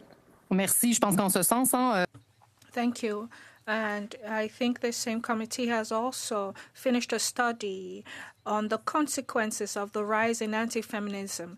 And we were targeting the root that could lead to gender-based violence. So I see that there's an intersection between these two studies here. So in your opinion, do you think that the government is working alongside the Ministry of the Department of Justice? We know that the Department of Women's Affairs and the Ministry of Women's Affairs and Public Security in Quebec were working on a bill, C-16. And do you think that strengthening our criminal code would be enough to ensure that we fight properly against gender-based violence? Ms. Singh. Absolutely.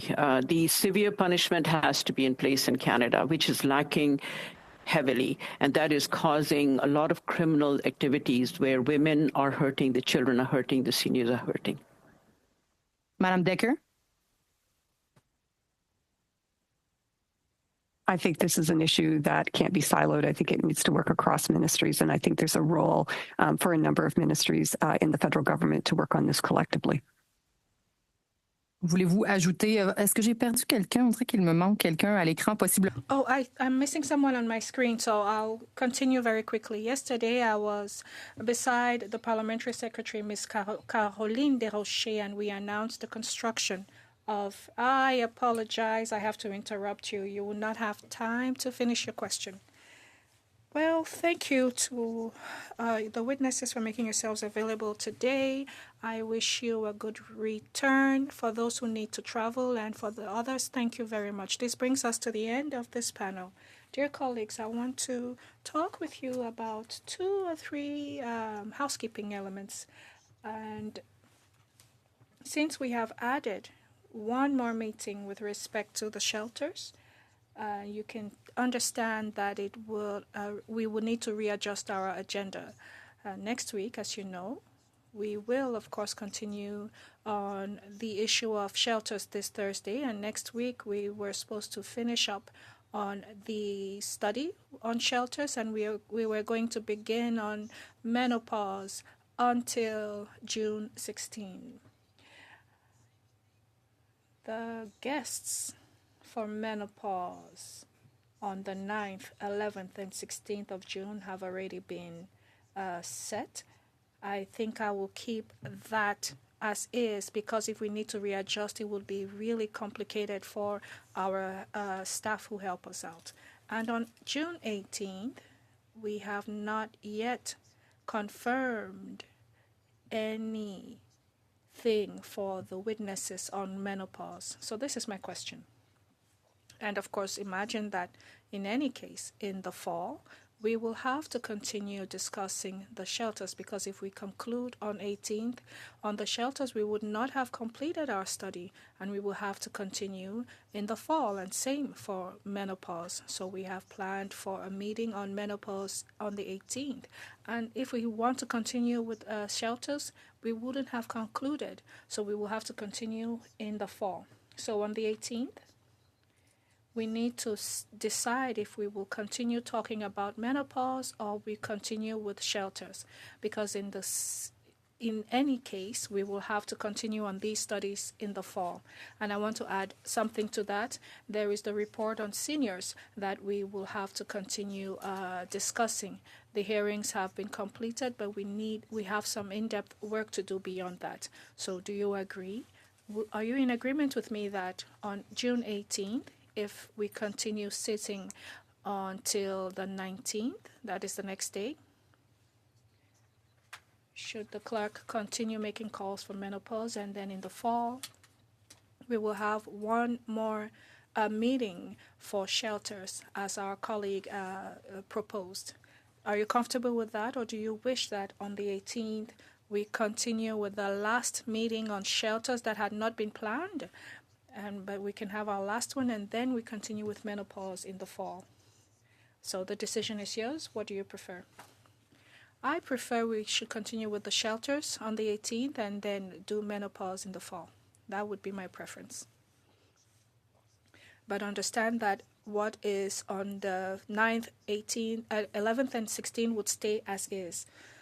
Do we agree? So we would choose one or the other for the 18th, but we will push the other for the fall. Ms. Menard? It's your fault, all this. But do you agree with this? You're practicing how agile you can be, Madam Chair. Well, have a good rest of your day, and see you Thursday.